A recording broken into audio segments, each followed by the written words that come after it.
40절까지 말씀입니다. 누가복음 4장 14절부터 30절까지 말씀입니다. 제가 먼저 읽고 한 절씩 교독하도록 하겠습니다. 예수께서 성령의 능력으로 갈릴리에 돌아가시니 그 소문이 사방에 퍼졌고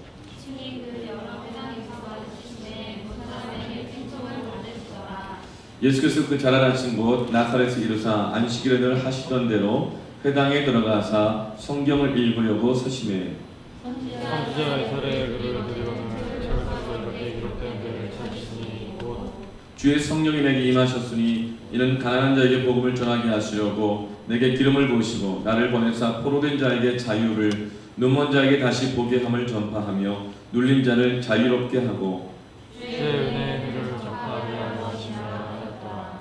책을 덮어 그 맡은 자에게 주시고 앉으시니 회당에 있는 자들이 다 주목하여 보더라.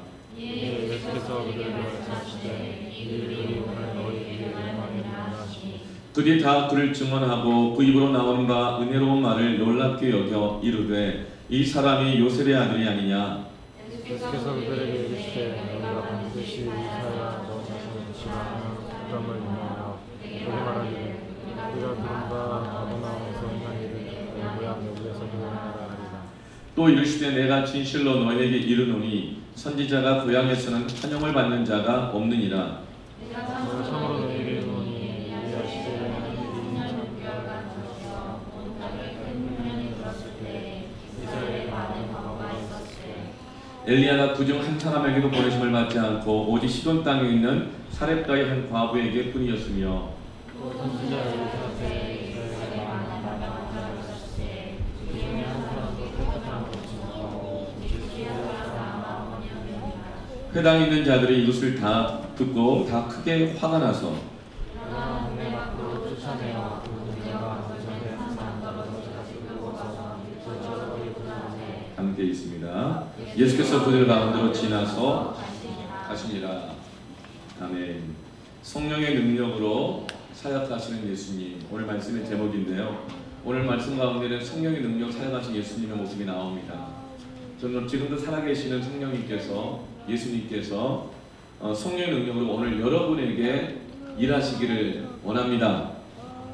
오늘 말씀 가운데 성령님께서 여러분 마음에 감동을 주시고 말씀을 통해서 하나님 살아계신 것을 여러분 느끼게 하시고 또 믿음이 여러분의 인생을 바꿀 수 있구나, 하나님과 동행하게 할 수 있구나, 이것을 경험하는 시간이 되기를 축복합니다. 예수님은 사역하시기 전에 성령의 능력에 충만함을 받으시고 사역을 하셨습니다. 여러분, 우리가 밥을 먹지 않고 운동을 한다는 것도 여러분 잠시뿐이고 불가능한 것이죠. 우리가 힘을 얻고 어떤 일을 하지 않으면 그 일을 지속할 수가 없고 해도 잘할 수가 없는 것과 마찬가지입니다. 우리에게는 하나님께서 이 인생에 의미 없이 그냥 왔다 가는 인생 하나도 없고 하나님께서 여러분 각 사람에게 계획과 소망을 갖고 계신 줄로 믿습니다. 그런데 하나님께서 나에게 주시는 그 소망, 그 비전, 목적, 뜻을 이루기 위해서는 하나님이 주시는 힘으로 준비가 되어야 그 일을 할 수가 있습니다. 여러분, 예수님이 성령의 능력으로 사역을 하셨다고 했는데요, 우리 모든 믿는 그리스도인들은 하나님께서 우리에게 주시는 인생의 목적을 이루기 위해서는 성령의 능력을 받아야 합니다. 14절 말씀을 보면 예수님이 성령의 능력으로 갈릴리에 돌아가시니 그 소문이 사방에 퍼졌고, 예수님이 첫 번째 사역의 이 장소로 갈릴리를 선택하셨습니다. 갈릴리는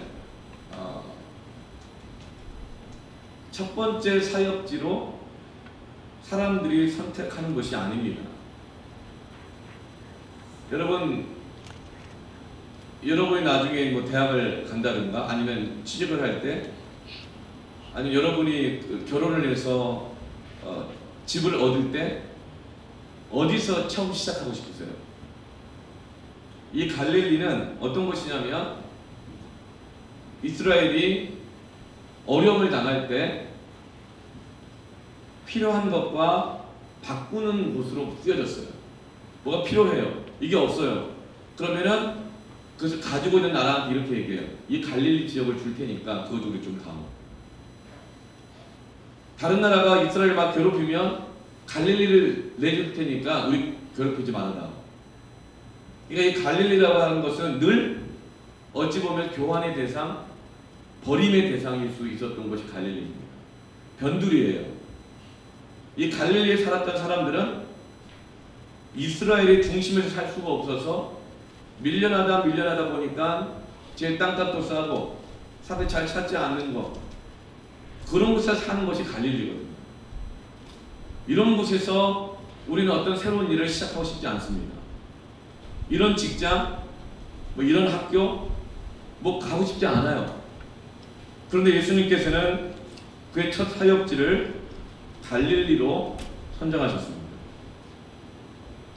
이스라엘의 정치의 중심은 예루살렘이었고, 종교의 중심도 예루살렘이었고, 모든 경제의 중심도 예루살렘이었습니다. 근데 하나님, 예수님은 변두리이고 변방이고 보잘것없게 여겨지는 그 사람들에게 조롱거리가 되었던 너 갈릴리에 사니? 이런 말을 들었던 그곳에서 첫 사역지를 선택하셨습니다. 예수님이 갈릴리에서 성령의 능력으로 사역을 하셨는데 어떤 사역을 하셨는가를 마태복음에서는 이렇게 기록하고 있어요. 다 함께 한번 읽어보겠습니다. 고개를 들고 시작. 예수께서 온 갈릴리에 두루다니사 그들에게 상에서 가르치시며 천국 복음을 전파하시며 백성 중에 모든 병과 모든 약한 것을 고치시니 그의 소문이 온 수리아에 퍼진지라. 사람들이 모든 앓는 자, 그 각종 병에 걸려서 고통당하는 자, 귀신 들린 자, 간질하는 자, 중풍병자들을 데려오니 그들을 고치시더라. 갈릴리아 데가볼리아와 예루살렘과 유대와 요단강 건너편에서 수많은 무리가 따릅니다. 마태복음에서는 예수님이 갈릴리에서 어떤 사역을 하시는가를 볼 때 굉장히 많이 기록하셨습니다. 먼저 천국 복음을 가르치셨다고 그랬고, 그리고 많은 병든 자들을, 약한 자들을 고치셨다고 그랬어요. 여러분 약한 게 있어요, 없어요? 여러분 약해요, 강해요? 강한 것도 있고 약한 것도 있죠. 근데 그 약한 것은 고쳐지길 바라죠. 마음이 약하다든가, 집중력이 약하다든가, 의지력이 약하다든가, 결심이 약하다든가, 체력이 약하다든가, 시력이 약하다든가, 약한데 이 약한 것이 이 하나님이 내게 계획하신 것을 이루는 데 방해가 되는 것들이 있잖아요. 내 자존감을 무너뜨리는 것들, 자신감 떨어뜨리게 하는 것들, 그 약한 것들이 고쳐지기를 원하십니까? 근데 예수님이 복음을 전하시면서 그 약한 것들을 고쳐주셨어요. 저도 저 약한 부분이 지금도 있고 하지만 과거에는 더 많았어요.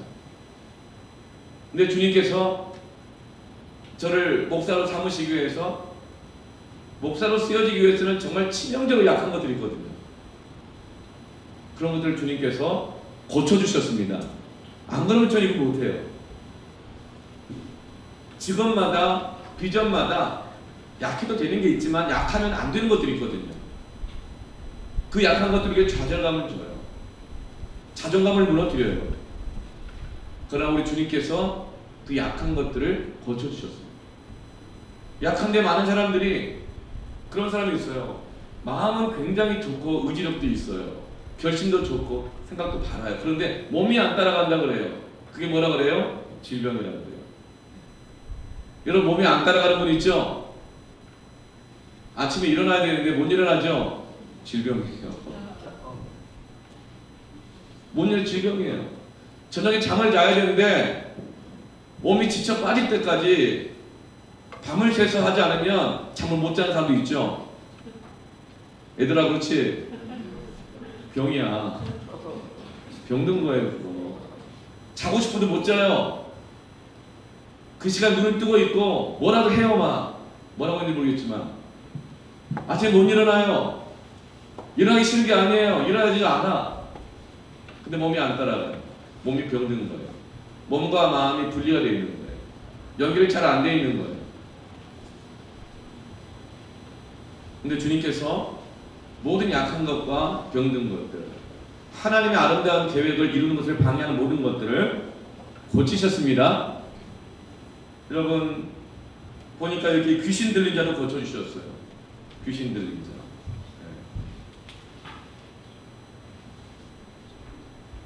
간질하는 자, 중풍병자, 여러 병들이 나왔잖아요. 여러분 귀신 들리는 간질, 중풍병 이 셋 중에 하나만, 야 이거 정말 여러분 감사하십시오. 중풍병은 뭐예요? 마비예요, 마비. 예, 신경마비. 예. 간질하는 사람, 예. 귀신 들린 자, 많은 것들을 고쳐주셨습니다. 그런데 여러분 누가복음에서는요 예수님의 갈릴리 사역에 대해서 이렇게 자세하게 기록하지 않고 15절 보면 딱 하나를 기록해요. 같이 읽어볼까요? 시작. 친히 그 여러 회당에서 가르치시며 뭇사람의 칭송을 받으시더라. 갈릴리에서의 많은 사역 가운데 뭐만 기록하고 계시죠? 가르치셨다. 말씀을 가르치셨다. 복음을 전하셨다. 이거 하나만 기록하고 있습니다. 왜 그럴까요? 누가의 직업은 의사잖아요. 의사는 누구보다도 질병을 치료하는 것에 대해서 관심이 많은 사람이에요. 누가는 누구보다도 인간의 몸의 질병이 얼마나 인간을 비참하게 만드는지를 잘 아는 사람이에요. 누가는 누구보다도 건강의 중요성을 아는 사람입니다. 그런데 예수님이 질병 고친 것에 대해서는 하나도 기록하지 않고 딱 하나 말씀을 가르치셨다. 이것만 기록하고 있어요. 왜 그럴까요? 누가가 이 누가복음을 기록할 때 예수님이 하셨던 사역들을 생각해보면서 깨달은 거예요. 아 그때 간질병 걸려서 와가지고 고침받은 사람 예수님 십자가에 달릴 때 다 어디 갔지? 예루살렘을 떠나지 말고 예루살렘에서 주님이 보내실 약속하신 성령이 올 때까지 기다리라고 했는데 120명 말고 나머지 그때 간질병 걸렸다가 고침받은 사람은 어디 갔지? 중풍병 걸려서 급해서 왔는데 고쳐줬는데 그 사람은 어디 갔지? 가난해가지고 급해서 왔는데 그 사람 하나님이 주님이 도와주셨는데 그 사람 어디 갔지? 아무도 없더라는 거예요. 엄청 너무 많은 거예요.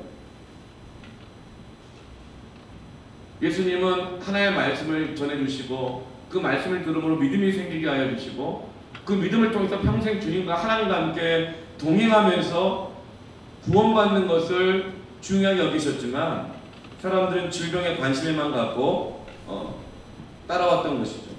그 사람은 나중에 조금만 불편해지면 다 사라져버렸어요. 육체의 필요 때문에 모였고 육체의 필요 때문에 주님을 떠난 겁니다. 가난해서 주님께 온 거예요. 도와달라고. 그런데 조금 먹고 살만하니까 어때요? 더 많은 돈을 벌려고 주님을 떠나버린 거예요. 몸이 아파서 왔어요. 그래서 주님께 왔는데 주님이 고쳐주셨는데 건강한 몸으로 육신의 쾌락을 쭉 쫓으면서 주님을 또 떠나버리는 거예요. 육신 때문에 왔다가 사람은 다 육신 때문에 흩어졌다는 거예요. 그때 누가는 깨닫습니다. 아 그렇구나. 돈으로 구원받는 것이 아니다. 건강함으로 구원받는 게 아니다. 하나님의 말씀을 듣고 믿음이 생겨야 구원을 받고 믿음이 생겨야 하나님과 동행하고 하나님의 말씀을 듣고 깨달아야 하나님 뜻을 알면서 그 뜻을 이루고 살아가는데 영원히 구원받지 못하면 건강한 몸으로 은금을 몸에 두르고 지옥에 간다면 무슨 소용이 있겠는가? 하나님의 말씀을 가르침받고 그 말씀의 뜻을 깨닫고 내 인생의 소망을 발견하지 못하고 내 뜻과 내 육신의 욕심대로만 생각대로만 건강하게 부자로 살아간다는 것이 무슨 소용이 있겠는가? 그렇구나.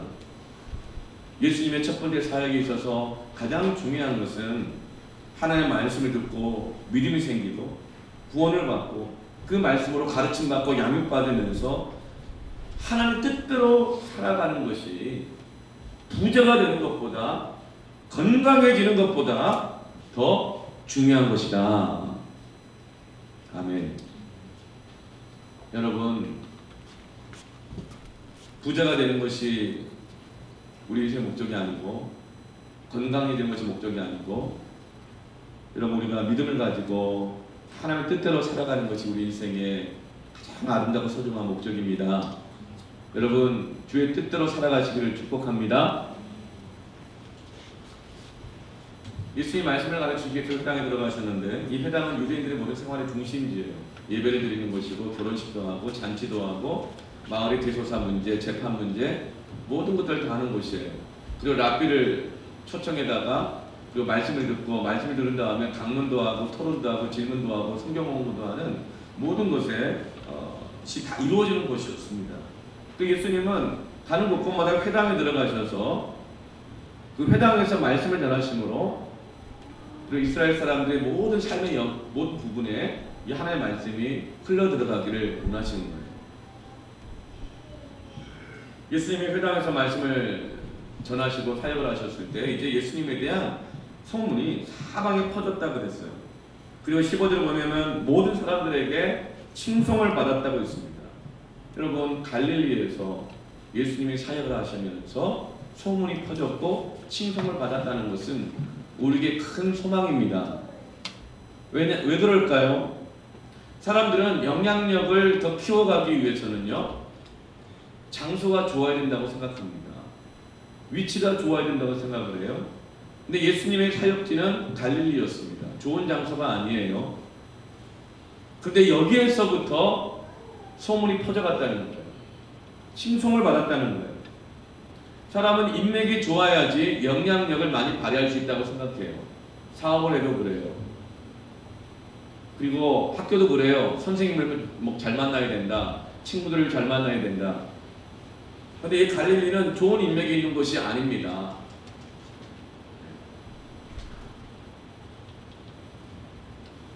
근데 여러분 어떻게 예수님의 이 사역이 갈릴리에서부터 온 이스라엘로 소문이 번지게 되었을까요?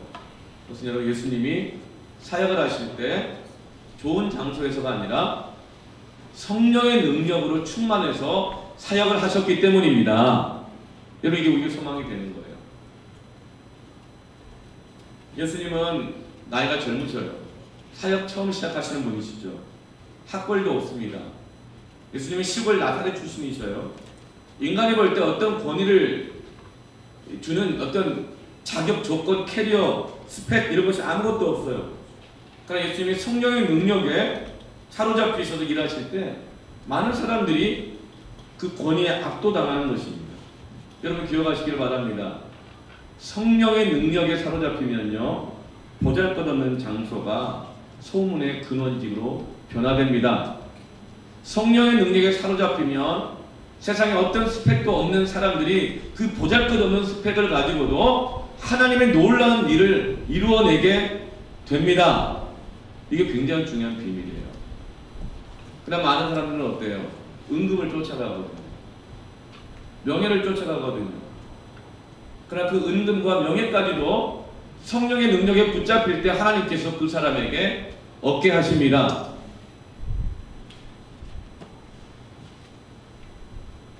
16절에 보면 예수님께서 안식일에 이제 갈릴리 지역 가운데 특별히 나사렛이라고 하는 예수님의 고향인 이 나사렛의 회당에 들어가서 말씀을 가르치십니다. 그 가르치셨던 내용은 17절, 18절인데 선지자 이사야의 글을 드리거늘 책을 펴서 이렇게 기록된 데를 찾으시니 18절에 주의 성령이 임하셨으니 18절 같이 한번 읽어볼까요? 19절까지 성경을 보면서 시작. 주의 성령이 내게 임하셨으니 이는 가난한 자에게 복음을 전하게 하시려고 내게 기름을 부으시고 나를 보내사 포로된 자에게 자유를 눈먼 자에게 다시 보게 함을 전파하며 눌린 자를 자유롭게 하고 주의 은혜를 전파하게 하려 하심이라 하였더라. 예수님이 이 말씀 전해달라고 부탁을 받았어요. 17절 보니까 선지자 이사야의 글을 드리거늘, 그러니까 회당장이 예수님한테 이사야서 61장을 말씀을 전해달라고 부탁을 한 거예요. 예수님이 이 말씀을 읽으셨습니다.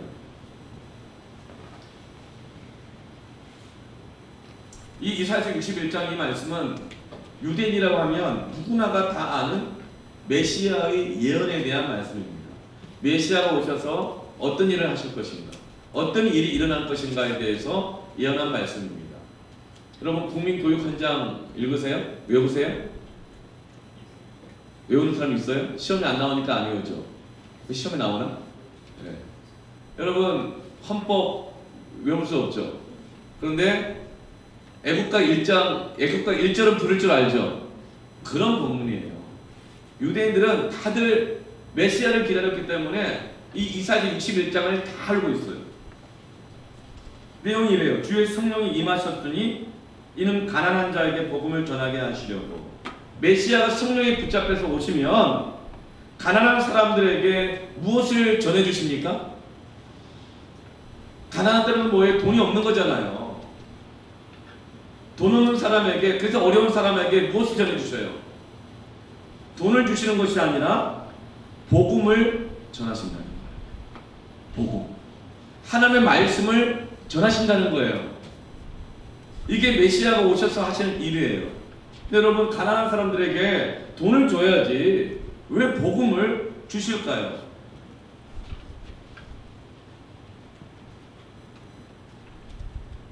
가난한 사람들은요 눈이 멀기가 쉬워요. 그래서 눈먼 자에게 다시 복이함을 전파하신다고 그랬거든요. 여러분 가난하면요 돈이 없어가지고 병원에 갈 수도 없고 고침을 받을 수 없어서 시력을 잃은 사람들이 많이 있었어요. 가난한 자들 중에서. 또 돈이 없고 가난하면 어때요? 포로가 돼요. 돈의 포로가 되고 사람의 포로가 되죠. 또 돈이 없고 가난하면 어때요? 오늘 18절 말씀에 보면 눌린 자를 자유롭게 한다 그랬는데 돈 문제에 눌리면요 자유롭지가 못해요. 뭐 하나 사먹는 거, 누구 만나는 거, 어디 가는 거 부담스러워가지고 막 마음이 눌려요. 돈이 없으면 여러분 노후 준비, 늙어서 어떻게 먹고 사나 막 마음이 눌린다고요. 가난하면 포로가 되고 가난하면 눈이 멀게 되고 가난하면 눌리게 됩니다. 그러면 그 가난한 사람들에게 돈을 주면 좋잖아요. 그런데 예수님은 오셔서 복음을 주십니다. 성경 미문에 나면서부터 안진뱅이여서 나는 의존하지 않으면 살 수 없는 비참한 운명을 가지고 있고 거지로 살아갈 수밖에 없는 절대 가난함이 있었던 사람에게 베드로 요한이 뭐라고 한 거예요? 은과 금은 내게 없거니와 나사렛 예수 이름으로 일어나 걸어라. 은금을 안 줘요. 나사렛 예수의 이름, 복음, 하나님의 말씀을 주는 것입니다. 왜 그럴까요? 여러분 돈이 없으면 눈이 먼다 그랬죠? 돈이 있어도 눈이 멀어요. 돈이 있으면 더 많은 돈을 벌려고 돈에 눈이 멀어요. 돈이 있으면요 여러분 그냥 PC방 가가지고 그 돈 가지고 그냥 거기서 그냥 출출하게 살아보세요. 눈에 망막에 구멍이 뻥뻥뻥 뚫려가지고요 시력도 잃고요, 노안도 빨리 오고요. 네. 시력을 잃어요. 돈이 있어도 포로가 돼요. 부자 돼도 눈의 시력을 잃어요. 돈이 없으면 여러분 돈이 있으면 눌리지 않을 것 같죠? 여러분 직장 가면 어때요? 월급이 따박따박 들어오잖아요. 그렇죠? 네. 정말 이 직장에 다시 더는 못 다니겠다, 빨리 정리해야지 했다가도 딱 꼬박꼬박 들어오는 월급 딱 찍힌 거 보면은 또 하고 이렇게 하잖아요. 직장 들어가면 돈의 문제에 있어서는 좀 잘 올 것 같아요. 근데 직장인들 어때요? 그 바라던 직장에 들어갔지만 일요일 저녁만 되면 월요일날 출근할 생각하면 마음이 막 눌려와요. 돈이 있어도 눌려요. 사장님들 보세요. 어음 결제 날짜, 직원들 월급 줄 날짜만 다가오면 마음이 보통 눌리는 게 아니에요. 가난한 자들이 정말 필요한 것은 무엇입니까? 복음인 거예요. 하나님이 살아계시는 것이고 하나님 우리를 사랑하시는 것이고 그 하나님과 동행하는 것입니다. 그것이 없이는 부자가 되고 포로가 되고 건강한 몸이 되어도 정욕의 노예가 되고 여러분 우리에게 정말 필요한 것은 하나님이 살아계시다는 사실을 믿는 것입니다. 그 하나님이 우리를 사랑한다는 것을 믿는 것입니다.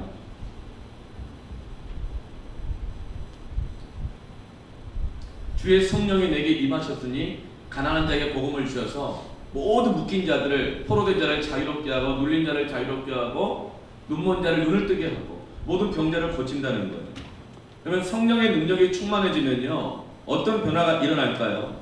성령의 능력이 충만한 사람은 이 일이 어렵냐 쉽냐 이거 안 물어요. 성령의 능력에 붙잡히게 되어지면요 이 일이 얼마나 가능할까 확률을 따지지 않아요. 여러분 인생이 성공할 확률이 얼마나 돼요? 자기가 갖고 있을 거야 아마. 내가 지금 이 학교를 다니지만 이 길을 가고 있지만 내가 앞으로 내가 성공할 확률이 얼마나 될까? 여러분 그게 낫지 않아요?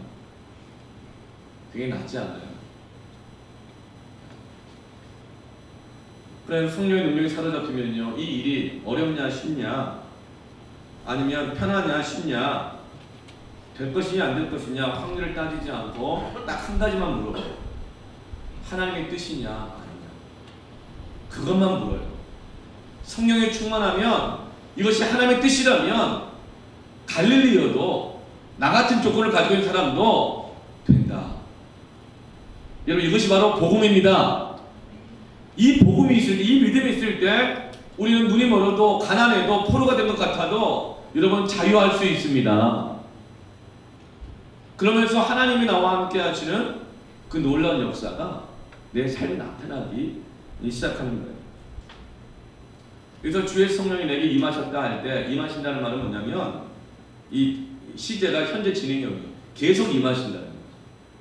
하나님은 예수님에게 성령을 계속적으로 부어주십니다. 계속 임하신다는 말은 계속적으로 부어주셔서 아예 떠나지 않고 나와 함께 하신다는 거거든요. 여러분 우리가 하나님의 일을 감당하려고 할 때 믿음의 길을 걸어가고 할 때 하나님은 우리에게 성령을 계속적으로 부어주기를 원하십니다. 왜 그럴까요? 우리가 금방 지치는 것을 알기 때문에 그래요. 우리의 감정이나 생각이 금방 변하는 것을 알기 때문에 그래요. 우리의 능력이 금방 바닥나는 것을 알기 때문에 그렇고 우리의 의지력이 어떠한지를 하나님 잘 아시기 때문에 그런 거예요. 그래서 하나님은 우리에게 성령을 계속적으로 부어주기를 원하십니다. 여러분 이번 태국 단기 선교 가서 은혜 받으셨죠? 여러분 청년들도 기도하고 또 하나님께 주시는 그 비전을 붙잡고 가면서 때를 따라 주시는 하나님의 은혜를 받고 있죠? 여러분 계속적으로 성령의 충만함을 받으셔야 합니다. 성령의 충만함은 어떻게 오느냐면요 우리 약함이 드러날 때 우리가 어려움에 부닥칠 때 육적으로 반응하지 않고 하나님 앞에 나아가 영적으로 반응할 때 하나님의 성령을 부어주시고 그 시험을 어려움을 이기게 하십니다. 그러면 더욱더 우리가 영적으로 강해지고 성령으로 더욱 충만한 사람이 돼요. 그런데 어떤 어려움에 부딪힐 때 시험이 올 때 육체의 욕심이 올라올 때 내가 살고 싶은 대로 살고 싶을 때 하나님 뜻대로 하고 싶지 않을 때 막 만사가 귀찮을 때 육으로 반응하잖아요. 그러면 시험이 올 때보다 더 약해져요. 더 병들어요. 더 포로가 돼요. 여러분 어떤 시험이 있거나 어려움이 있을 때 영적으로 반응하시길 바랍니다. 하나님이 임재하시고 성령이 임재하시는 그 기도의 자리 말씀을 듣고 내 마음을 하나님의 말씀에 붙드는 그 자리 가운데 계속적으로 나아가셔야 합니다. 그때 우리가 성령의 충만함을 받게 되는 거예요. 예수님이 성령의 능력으로 하신 가장 중요한 사역은 말씀을 가르치시는 것이었어요. 그런데 말씀을 가르치신 것만이 아니라 우리 모든 약한 것을 아시고 모든 병든 것들을 일일이 다 고쳐 주셨습니다. 여러분 아파보지 않은 사람은요 그 고통을 잘 모릅니다. 정말 아파보지 않은 사람은 그 아플 때 자신감이 떨어지고 걱정되고 불안하고 이것을 잘 알지 못해요. 상대적으로 청소년들과 청년들은 더 잘 알지 못할 수가 있어요. 네. 그런데 당시에 이스라엘에는요 아픈 사람이 많았어요. 갈릴리에는 특히 많았어요. 가난하니까. 예수님께서 그들의 병을 고쳐주십니다. 근데 사람이 가난하면 몸만 아픈 것이 아니라 마음까지 더 아파요. 예수님께서 이 병든 자들의 마음까지 고쳐주십니다. 오늘날 육체 병든 사람도 많지만 마음까지 병든 사람들이 너무나도 많아요. 어떤 사람들은 자살을 생각합니다. 어떤 사람은 정말 잠을 못 이룹니다. 여러분, 주님께서는 하나님의 말씀을 우리에게 가르치시고 그 말씀이 우리 안에 믿음으로 들어오게 되잖아요. 그러면 우리 모든 이 약한 것들과 마음에 병든 것까지도 고쳐지게 됩니다. 아멘. 여러분, 자유라고 하는 게 뭘까요? 자유는 내가 하고 싶은 대로 하는 게 자유가 아니죠. 그걸 방종이라고 그러잖아요. 네. 아, 내가 내일까지부터 말을 못하나? 내가 내 발 가지고 못 가나? 그걸 자유라고 하지 않죠. 자유는 뭐냐면 내가 해야 할 것을 할 수 있고 하지 말아야 할 것을 하지 않을 수 있는 것이 자유예요. 그 능력이 자유라고요. 근데 우리는 다 포로가 돼 있어요. 하지 말아야 할 말인데 막 해. 가지 말아야 할 곳인데 막 가. 하지 말아야 할 행동인데 막 해. 그러면서 뭐라고 말해요? 난 자유라는 거예요. 아니에요. 포로되어 있는 거예요. 포로되어 있는 거예요. 눌려 있는 거예요. 붙잡혀 있는 거거든요. 여러분, 그 포로된 것으로부터 여러분이 자유해야 합니다. 어떻게 자유한가? 하나님의 말씀이 우리 마음과 생각 가운데 들어가서 그 진리가 우리 마음과 생각을 바꾸어야 해요. 우리의 생각을, 우리의 영을 바꾸어야 합니다. 안 그러면 계속 종노릇하며 살아가게 될 거예요. 그래서 예수님은 병든 자, 약한 자들에게, 가난한 자들에게, 왜 가난한 줄 아세요? 어쩔 수 없이 가난한 사람도 있을 수 있어요. 그러나 그 사람이 습관의 포로가 되고 정욕의 포로가 되고 게으름의 포로가 되고 방종의 포로가 되어서 가난한 사람들이 훨씬 많아요. 그래서 여러분, 가난한 자들에게 주님은 돈 그냥 주는 게 아니에요. 복음을 주셔서 그 가난의 종노릇하는 무절제함과 게으름과 악함과 정욕으로 살아가는 그 포로됨으로부터 자유하게 하기를 원하십니다. 여러분, 이 시대에 절대 가난이 어디 있어요? 이 시대 정말 우리에게 필요한 것은 복음입니다. 여러분, 많은 사람들 물어보면 뭐가 되고 싶냐 그러면 뭐가 되고 싶은 건 관심이 없고요. 다 부자가 되고 싶어요. 왜죠? 부자가 되면 뭐든 다 할 수 있다고 생각합니다. 포로된 것입니다. 여러분, 우리 모두에게는 복음이 필요합니다. 하나님과 동행해야 합니다. 그리고 성령의 충만을 받아야 합니다. 19절에 은혜의 해가 온다. 예수님이 오시면, 메시아가 오면 은혜의 해가 온다고 그랬어요. 이 은혜의 해는 희년이라고 그랬죠. 기쁠 희자에다가 해년자, 기쁨의 해가 온다는 거예요. 유대인의 달력에는 50년마다 한 번씩 희년이 옵니다. 희년이 오면 빚을 지은 사람들은 아무 조건 없이 그 모든 빚을 다 탕감해 줍니다. 종들이 해방이 됩니다. 노예들을 다 그냥 집으로 보내줘요. 그래서 다 집으로 돌아온 그 빚진 자들, 노예들이 너무 기쁘고 감사해서 음식을 다 들고 회당으로 모입니다. 온 동네생 다 모여서 그 음식을 함께 나눠 먹으면서 축제를 벌이는 거예요. 그래서 이 희년은, 은혜의 해는 축제의 날입니다. 그런데 메시아가 올 때, 그들이 그토록 기다렸던 메시아가 올 때 이런 기쁨의 축제가 벌어진다는 거예요. 근데 예수님이 이 이사야 61장 이 메시아 예언 말씀을 전하시면서 21절에 이렇게 선언하십니다. 21절 같이 읽어볼까요? 시작. 이에 예수께서 그들에게 말씀하시되 이 글이 오늘 너희 귀에 응하였느니라. 보통 랍비들은 와서 말씀을 읽고 말씀을 해석해 줍니다. 근데 예수님은 말씀을 해석해 주는 것이 아니라 어떻게 해요? 선언하셔요. 이 말씀이 오늘 너희들 귀에 응하였다. 오늘 이루어졌다. 너희들이 그렇게 기다리고 있던 메시아, 그렇게 기다리고 있었던 자유하게 되는 그 희년이 바로 오늘이고 그 메시아가 바로 나다라고 선언하십니다. 여러분, 예수님이 선언하신 이 선언은 지금까지도 유효합니다. 하나님의 말씀이 전해지고 그 말씀이 우리 가운데 들어오게 되어지면 하나님의 약속하신 희년은 지금 우리에게도 있는 것이에요. 예수님이 오셔서 말씀을 전해주셨거든요. 그 말씀을 듣고 믿음을 가지고 구원을 받은 자들에게는 이 희년이 이루어진다는 거예요. 요한복음 1장 14절에 말씀이 육신이 되어 우리 가운데 거하신다고 그랬어요. 여러분, 하나님의 말씀을, 이건 진짜 책이 아니에요. 말씀이 지금 전해지고 있다고 하는 것은 뭐냐면 주님이 우리에게 오셨다는 거예요. 똑바로 하세요. 네. 똑바로 하라고. 주님이 오셨다는 거예요. 야, 똑바로 하라고. 얘들아 똑바로 하라고. 얘들아 똑바로 하라고. 뭐죠? 주님 말씀이 오셨고.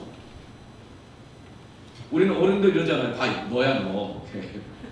우리는 어른이 말해도 똑바로 들으라 그러잖아요. 그 자세가 뭐냐고.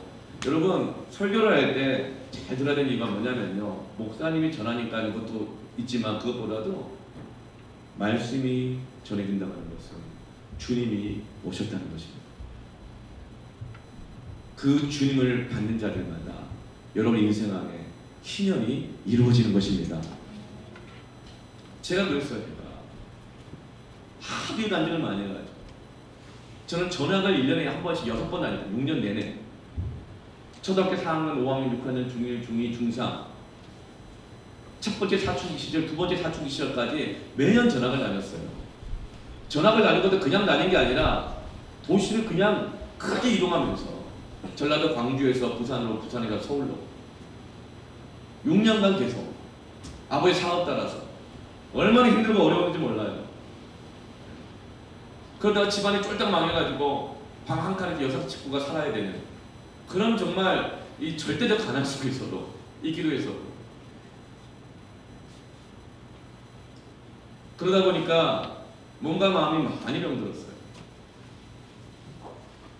이루 말할 수 없는 병이 많이 있었어요. 잠도 못 자고 불면증에 시달리고 뭐 환각, 한청부터 시작을 해가지고 너무 충격적인 일을 계속 겪다 보니까 그러는 거예요. 그 무엇으로도 내 인생에 갑자기 이렇게 다가온 이 비참한 운명으로부터 벗어날 길이 없는 거예요. 그러기에 나는 개척의 용이 날 만큼 머리가 좋고 공부를 잘하지 못하고 남들보다 외모가 막 뛰어나가지고 어디 길거리에서 캐스팅 당하지도 못하고 그러다 보니까 몸뿐만 아니라 정신과 마음까지 많은 고통과 아픔들이 있었습니다. 그러나 그때 제가 복음을 들었고 하나님의 말씀을 통해 예수 그리스도를 믿기로 결정하고 주님을 영접했을 때 내 몸과 마음 가운데 묶였던 모든 사실들이 풀려가기 시작하면서 하나님께 내 인생에 가지고 계시던 계획들이 하나씩 하나씩 펼쳐져 나가는 역사가 일어났습니다. 여러분, 로마서 1장 말씀처럼 복음에는 하나님의 의가 나타나서 믿음으로 믿음에 이르게 하나니 기록된 바 오직 우리는 믿음으로 말미암아 살리라 함과 같으니라. 여러분, 하나님의 말씀이 우리에게 복음입니다. 이 복음은 여러분에게 희년을 줄 것입니다. 기쁨의 날을 줄 것입니다. 요한복음 15장 7절 말씀대로 너희가 내 안에 거하고 내 말이 너희 안에 거하면 무엇이든 원하는 대로 구하라. 그리하면 이루리라. 우리가 여러분 무엇을 원해야 되겠습니까? 무엇을 구해야 되겠습니까? 나에게 가장 좋은 것은 하나님이 계획하신 것 아니겠어요? 우리가 구한다면 부자가 되는 것보다도 하나님이 내게 계획하신 그 뜻을 이루어 달라고 구해야 할 것입니다. 그런데 그것이 어떻게 이루어진다고요? 놀랍게도 내 말이 너희 안에 거하니. 여러분, 이 비밀을, 하나님의 말씀이 여러분 안에 거하면 하나님의 계획이 이루어지게 됩니다. 이게 복음이에요. 거기가 갈릴리라 하더라도, 좋은 집에서 태어나지 못했다 하더라도 바로 당신이, 여러분 한 사람 한 사람이 하나님의 말씀을 믿음으로 받아들이면 하나님의 아름다운 계획과 뜻이 이루어지는 것입니다. 오직 의인은 믿음으로 산다.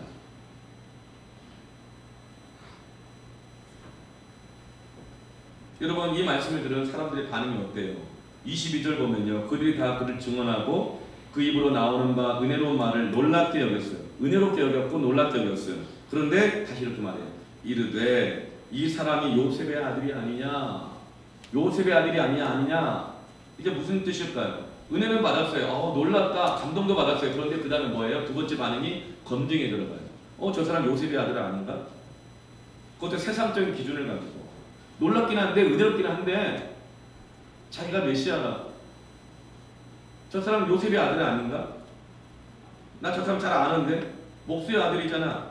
어릴 때부터 봤는데 집안 배경이 어떤지 다 아는데 그러면서 예수님의 말씀을 세상적인 기준을 가지고 평가하고 검증 작업에 들어갑니다.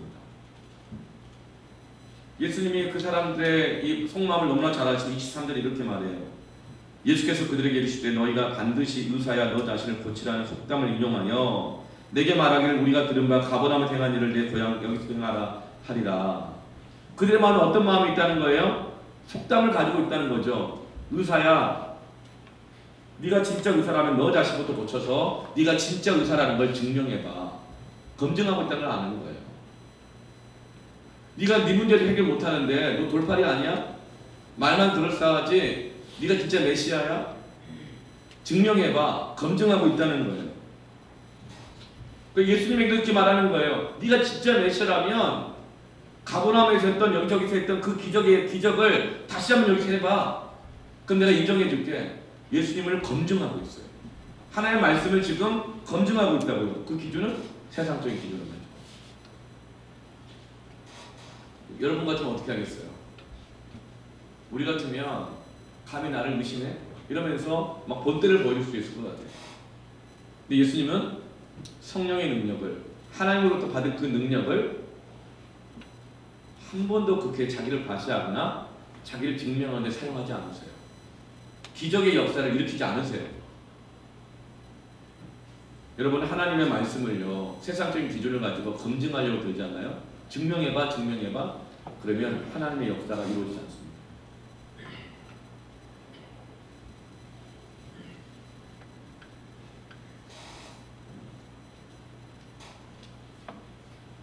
그리고 믿음이 없으면 하나님의 역사가 일어나지 않아요.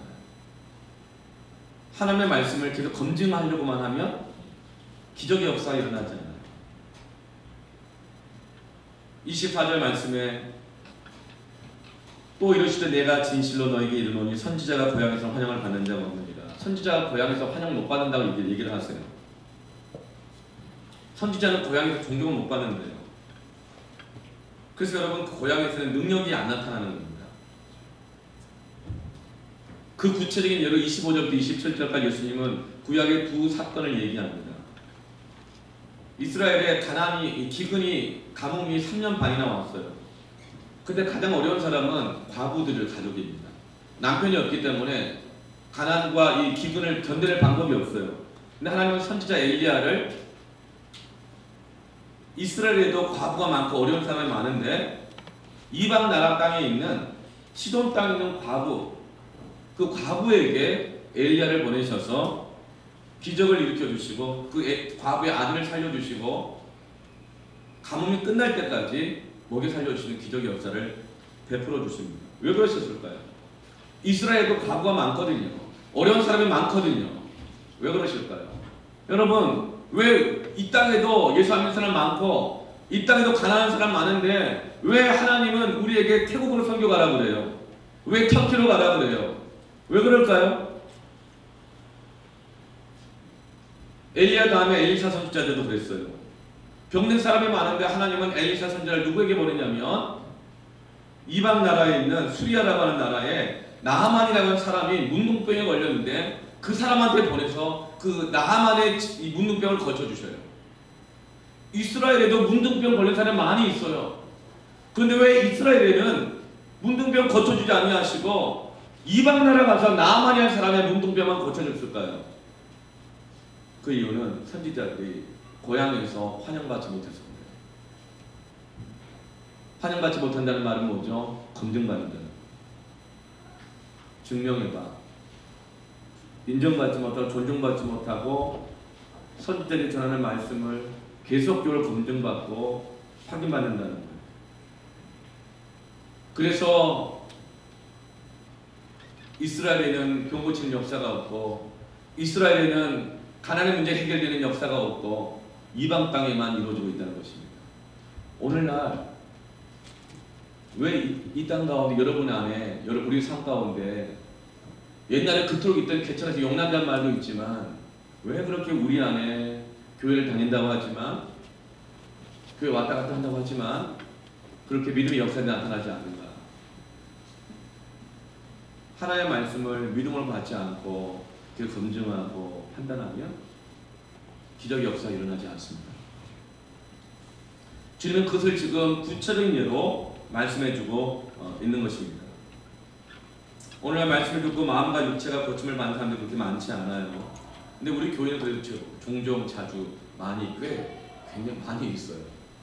실제로 정말 기도하는 가운데 정말 가능성이 1%도 없다고 여겼었는데, 정말 이 노사 문제가 풀리고 회사가 법적인 문제 해결되고 취직이 되고 그런 경우가 계속 일어나고 있고, 그리고 정말 여러 가지 많이 아픈 분들이 많았어요. 뭐 정말 고쳐지지 않을 병들, 큰 병들, 근데 하나님께서 계속적으로 치유해가고 계십니다. 물론 계속적으로 우리는 또 가난의 문제 직면할 수도 있고 질병의 문제가 계속 생기겠죠. 그러나 우리가 믿음으로 반응하면 하나님은 그 모든 문제로부터 자유하게 해주시는 은혜를 주십니다. 여러분도 그런 주인공 되길 바랍니다. 여러분 인생에 대해서, 여러분 앞날에 대해서 낙관적인 사람은 얼마나 있겠어요? 지금 잘 되고 있는 것 같아도 다 불안하고 두렵고 미래에 앞으로의 장래의 노예와 포로가 되어 있잖아요. 여러분에게 복음이 필요합니다. 여러분이 지금 이 복음을 받아들이고 하나님과 동행하고 살면 여러분의 미래에 있는 그 새롭게 되는 날이 여러분에게 희년으로 오게 될 것입니다. 이게 복음이에요.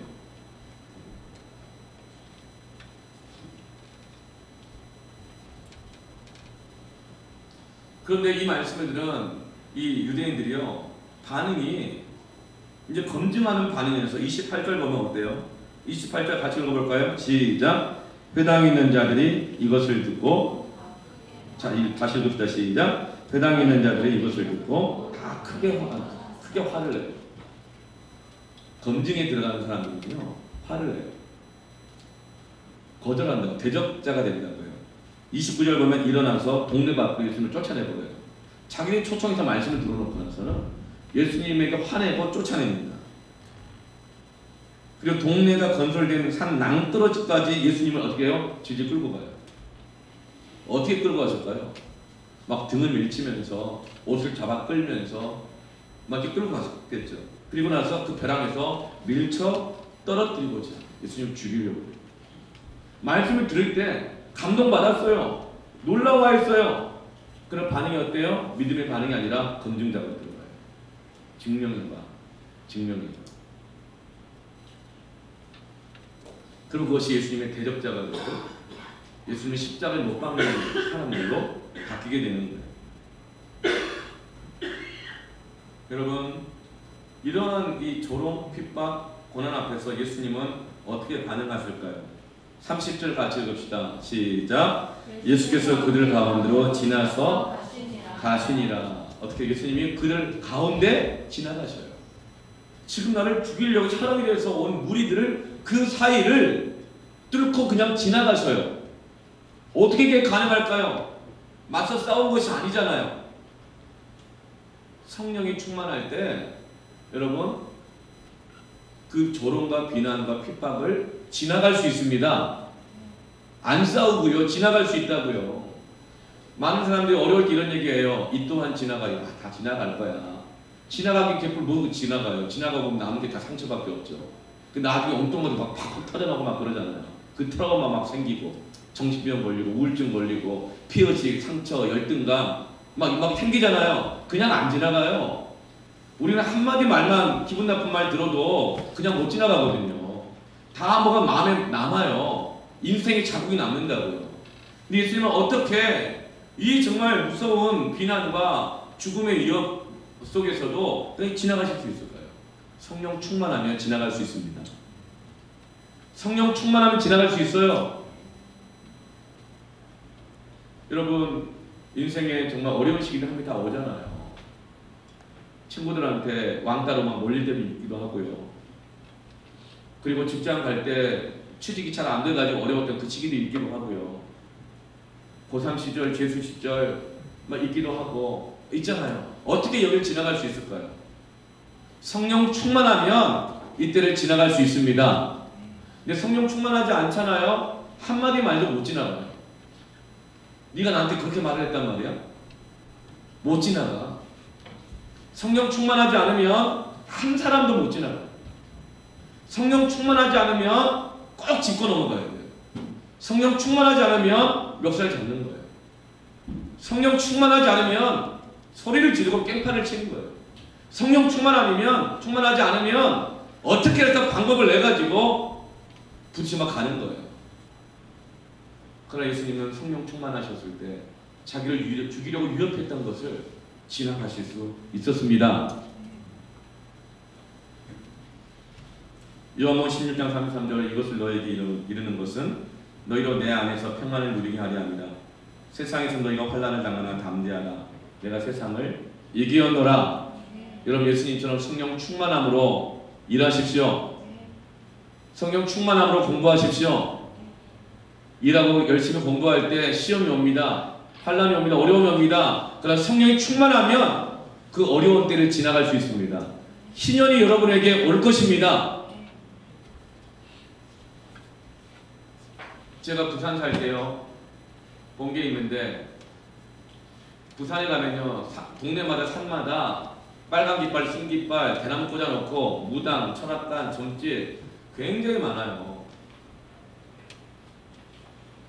그런데 한 번은 어떤 영험한 무당이 구슬을 하는데 몇 천만 원짜리 구슬을 해요. 그 몇 천만 원 받고 구슬하니까 얼마나 정성을 다해서 하겠어요. 막 풍악을 막 울리면서 이 영험한 무당 입에 칼을 물고 작두를 타는 거예요. 입에 칼을 물고 막 춤을 추며 작두를 타려고 하는 그 순간에 갑자기 이 사람이 벌벌 떨면서 입에서 칼을 놓치고 작두를 타지 못해요. 그러면서 사방을 막 두리번 막 보더니 7살짜리 꼬마 아이가 딱 가리키면서 데리고 나가달라고. 그 아이는 그해 여름에 여름 성경학교 가서 예수님 믿고 하나님 말씀을 믿은 아이예요. 여러분 아무리 영험한 무당도 몇 천만 원 들어가는 구치라 하더라도 예수님이 함께하는 사람이 있으면 그 신이 못 옵니다. 무서워서. 이게 바로 영적 권위예요. 갈릴리라 하더라도 보잘것없는 뭐 정말 능력 없는 사람이라 하더라도 하나님이 함께 하시는 것, 성령이 함께 하시면요 이런 영적 권위가 생깁니다. 모든 시험을 이길 수 있을 뿐만 아니라 하나님께서 여러분과 동행하심으로 나타나는 놀라운 그 역사가 나타나게 되는 것입니다. 여러분 성령의 능력으로 공부하십시오. 성령의 능력으로 일하십시오. 어떻게 하면 그럴 수 있을까요? 성령이 임재하시는 곳에 계속 가는 거예요. 지난주에 우리 고등부 학생들 마커스 갔다 왔다 그러더라고요. 은혜를 많이 받았다고. 단기 선교 갔다 온 청소년들도 얼마나 그게 성령의 역사하시는 자리예요. 보니까 금용성집회도 나오고 그렇죠? 우리 청년들도 금용성집회 나와서 동생들 후배들 선교 보낸다고 기도해주고. 여러분 영적으로 반응하시길 바랍니다. 성령이 여러분 가운데 계속적 임하기를 원하십니다. 그럼 여러분 어떤 환난, 시험, 어려움도 다 이겨내고 하나님 주시는 진정한 자유, 그 아름다운 인생을 살아가게 될 줄 믿습니다.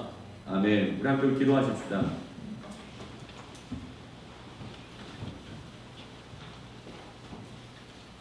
여러분 마음에 눌린 것, 내가 정말 헤어날 수 없는 어떤 문제에 포로로 잡혀있는 것 같은 상황들, 미래에 대한 어떤 두려움들, 난 정말 원하는 게 할 수 없는 내 마음의 병, 내 육체의 질병들, 우리는 다 누구나 하나님 다 가지고 있는데요. 그 약한 것들이 하나님께 여러분을 통해서 이루기를 원하신 것들을 가로막을 때, 방해할 때 그냥 그걸 두면 안 돼요. 그 약한 것에 약한 것으로 반응하면 안 돼요. 그 약한 것 가운데 성령의 충만을 받도록 영적으로 반응하시길 바랍니다. 그 영적인 반응의 기초가 뭐냐면 말씀을 듣고 말씀을 아멘으로 응답하고 말씀대로 되기를 기도할 때 그 영적 반응이 여러분을 성령으로 충만하게 하고 모든 눌린 것과 포로된 것에서부터 여러분을 자유하게 합니다. 여러분 믿으십니까? 여러분 시험부터 함께 기도하십시다. 내 마음에 눌린 것, 포로된 것, 두려운 것, 약한 것 하나님께 고백하세요. 주님, 오늘날 능하여졌다는 이 말씀을 내가 믿습니다. 주님이 나를 자유케 하심을 믿습니다. 주, 내가 믿음으로 살아갈 수 있도록 성령님 나를 도와 주시옵소서. 여러분의 마음에 눌린 것과 포로된 걸 주께 맡겨드리면서 시작 기도하기를 원합니다. 함께 기도합시다.